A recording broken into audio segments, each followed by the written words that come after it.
नमस्कार प्रणाम।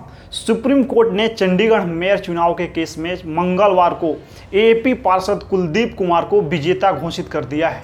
साथ ही कुलदीप को चंडीगढ़ का नया मेयर घोषित कर दिया है।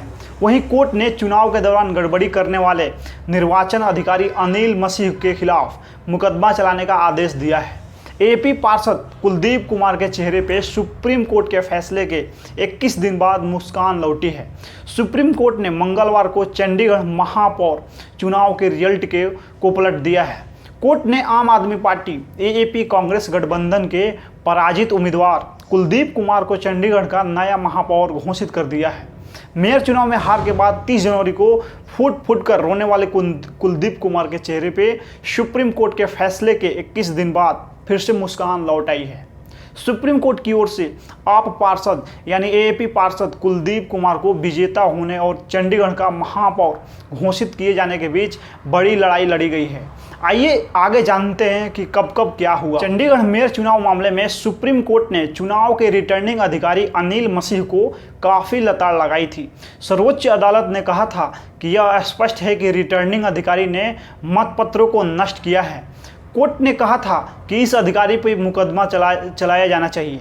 इसके बाद एएपी और कांग्रेस अनिल मसीह पे हमलावर हो गई थी। चंडीगढ़ में 30 जनवरी को हुए मेयर चुनाव पर उठा विवाद मंगलवार को सुप्रीम कोर्ट में सुनवाई के बाद थम गया। हालांकि इसकी गूंज राजनीतिक गलियारों में काफ़ी समय तक सुनाई देगी। इस पूरे मामले में जो नाम सबसे ज़्यादा बदनाम हुआ है वो है चुनाव के रिटर्निंग अधिकारी अनिल मसीह का। चंडीगढ़ मेयर चुनाव में कथित छेड़छाड़ मामले में सुप्रीम कोर्ट में सुनवाई से एक दिन पहले बीजेपी नेता मनोज सोनकर ने कल देर शाम चंडीगढ़ मेयर पद से इस्तीफा दे दिया। उन्होंने लगभग एक महीने पहले 30 जनवरी को आम आदमी पार्टी यानी एएपी के कुलदीप कुमार को हराकर चुनाव जीता, जिसे भारतीय गुट के खिलाफ पहली चुनावी लड़ाई के रूप में देखा जाता है। बीजेपी को 16 वोट मिले और कांग्रेस और एएपी के संयुक्त उम्मीदवार कुलदीप सिंह 12 वोट ही हासिल कर पाए। 8 वोट जो भाजपा और विपक्ष के बीच टकराव का बिंदु बन गया, अवैध घोषित कर दिए गए। हालांकि एएपी के लिए मुश्किलें अभी खत्म नहीं हुई है, क्योंकि उसके 3 पार्षद पूनम देवी, नेहा और गुरुचरण काला कल भाजपा में शामिल हो गए। 35 सदस्यीय चंडीगढ़ नगर निगम में भाजपा के 14 पार्षद थे और आज की वृद्धि के बाद संख्या 17 हो गई। उन्हें शिरोमणि अकाली दल के एक पार्षद का भी समर्थन प्राप्त हुआ है और भाजपा की चंडीगढ़ सांसद किरण खेर के पास भी पदेन के रूप में मतदान का अधिकार है, सदस्य जो भाजपा को 19 के जादुई आंकड़े पे लाता है। आम आदमी पार्टी के पास अब 10 पार्षद है, जबकि उसकी सहयोगी कांग्रेस के पास 7 है। 30 जनवरी को परिणाम घोषित होने के तुरंत बाद सदन में हंगामा मच गया और कांग्रेस और एएपी पार्षदों ने भाजपा पर धोखाधड़ी करने और उचित चुनावी प्रक्रिया का पालन नहीं करने का आरोप लगाया है। उन्होंने यह भी आरोप लगाया है कि पीठासीन अधिकारी अनिल मसीह को एक वीडियो में मतपत्रों के साथ छेड़छाड़ करते हुए पकड़ा गया था, जो उन्होंने बाद में सुप्रीम कोर्ट को सौंपा था। बीजेपी ने इस आरोप को खारिज कर दिया।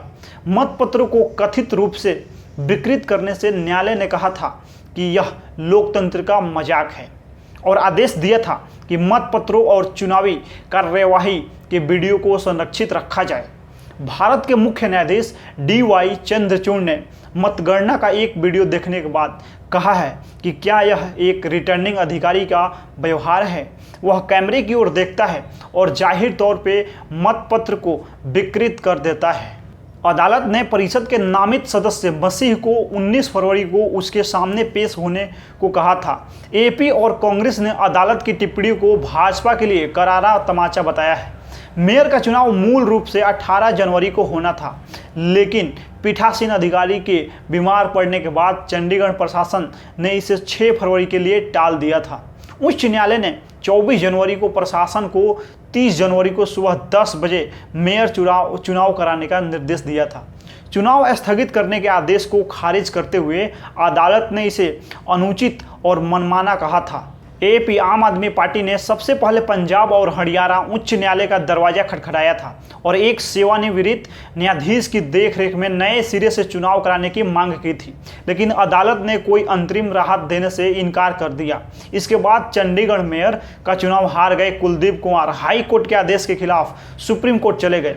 एपी और कांग्रेस, जिन्होंने एक दूसरे के साथ गठबंधन में चंडीगढ़ मेयर का चुनाव लड़ा था, भारत की विपक्षी गुट की पहली चुनावी जीत दर्ज की है। सुप्रीम कोर्ट ने मंगलवार को आम आदमी पार्टी के कुलदीप कुमार को पिछले महीने के चंडीगढ़ मेयर चुनाव का विजेता घोषित करके इतिहास रच दिया है, जिसके बाद रिटर्निंग ऑफिसर अनिल मसीह द्वारा उनके पक्ष में 8 वोटों को अमान्य और खारिज करते हुए कैमरे पे पकड़े जाने के बाद कई हफ्तों का विवाद खत्म हो गया। वोटों की गिनती से पहले, जिसमें गलती से खारिज कर दिए गए वोट भी शामिल है, मतगणना केंद्र के बजाय अदालत कक्ष में पहले के परिणाम को रद्द कर देता है, जिसमें भारतीय जनता पार्टी के मनोज सोनकर को मेयर चुना गया था। दिल्ली के मुख्यमंत्री और एएपी के प्रमुख अरविंद केजरीवाल ने फैसले की सराहना की है। मसीह को सिर्फ अदालत द्वारा शुरू की गई अदालत की अवमानना की कार्रवाई का भी सामना करना पड़ता है, जिसे भाजपा अल्पसंख्यक सेल के पूर्व सदस्य पे कड़ी कार्रवाई की, जिन्हें अदालत में झूठ बोलने पे मुकदमा चलाने की चेतावनी दी गई थी। क्या श्री मसीह पे मुकदमा चलाया जाना चाहिए? पहले की सुनवाई में सुप्रीम कोर्ट ने उनके कार्यों को लोकतंत्र का मखौल कहा था और संकेत दिया था कि वह ऐसा ही करेगा। यह स्वतंत्र भारत में एक ऐतिहासिक पहल होगा और चुनाव परिणामों के संभावित अपहरण के लिए एक कड़ी चेतावनी होगी। लोकसभा चुनाव के कुछ हफ्ते पहले फैसले का मतलब यह भी है कि एपी आम आदमी पार्टी और कांग्रेस, जिन्होंने सहयोगी के रूप में चुनाव लड़ा था, बीजेपी को हराने के लिए बोली लगाते हुए इंडिया ब्लॉक की पहली जीत दर्ज की है। इससे पहले आज मुख्य न्यायाधीश DY चंद्रचूड़ की अगुवाई में सुप्रीम कोर्ट ने खारिज किए गए 8 मतपत्रों की जांच की। श्री मसीह ने सोमवार को अदालत को बताया था कि उन्होंने उन 8 को चिन्हित किया था क्योंकि उन्हें स्वयं पार्षदों ने विरूपित किया था और वह यह सुनिश्चित करना चाहते थे कि वोटों की गिनती न की जाए। कानून के तहत दोहरे निशान वाले मतपत्र या जिन पे विधायक की पहचान करने वाले निशान होते हैं या किसी अन्य तरीके से चिन्हित होते हैं, उन्हें अमान्य माना जाता है और उन्हें गिनती प्रक्रिया में शामिल नहीं किया जा सकता है। अदालत ने आज की सुनवाई की शुरुआत श्री मसीह से यह बताने के लिए किया कि मतपत्रों को कैसे विरूपित किया गया। रिटर्निंग ऑफिसर की ओर से पेश होते हुए वरिष्ठ वकील मुकुल रोहतगी ने छोटे बिंदु की ओर इशारा किया और जवाब दिया कि इसीलिए उन्होंने आकलन किया कि कुछ मतपत्र अवैध थे। वह चोर नहीं है, यह उनका आकलन था। अदालत स्पष्ट रूप से असहमत थी और कहा कि सभी 8 को कुलदीप कुमार के लिए मोहर मिल गई है। वोट श्री कुलदीप कुमार के लिए डाले गए हैं। यह पहली बार नहीं था जब श्री मसीह से सुप्रीम कोर्ट ने पूछताछ की हो। सोमवार को उनसे कहा गया कि यदि आप सच्चा जवाब नहीं दे रहे हैं तो आप पर मुकदमा चलाया जाएगा और पूछा गया कि आप मतपत्रों पे क्रॉस लगाते हुए कैमरे की ओर देखकर क्या कर रहे थे, आप निशान क्यों लगा रहे थे। स्वतंत्र भारत में चंडीगढ़ के किसी अधिकारी से मुख्य न्यायाधीश की पूछताछ पहली बार हुई है। उन्होंने कहा, मतदान के बाद मुझे कुछ कागजों पे हस्ताक्षर करने थे, विकृत कागजों को अलग करना था। चंडीगढ़ मेयर पद की दौड़ के नतीजों पे विवाद तब शुरू हुआ जब मतगणना प्रक्रिया का एक वीडियो व्यापक रूप से ऑनलाइन साझा किया गया। वीडियो में श्री मसीह को गुप्त रूप से कुछ मतपत्रों पे निशान लगाते हुए दिखाया गया है और अपने कृत्य के आधे रास्ते में वह ऊपर देखता है और महसूस करता है कि उसकी हरकतें सीसीटीवी द्वारा रिकॉर्ड की जा रही है। इस वीडियो के बाद एपी आम आदमी पार्टी और कांग्रेस ने उग्र विरोध प्रदर्शन किया और भाजपा इस पे घटना को अंजाम देने का आरोप लगाया। बाकी इस वीडियो में आप लोग अपना प्रतिक्रिया दे दीजिए कि जो हुआ सो कैसा हुआ। बाकी मिलते हैं अगला वीडियो में, तब तक के लिए धन्यवाद।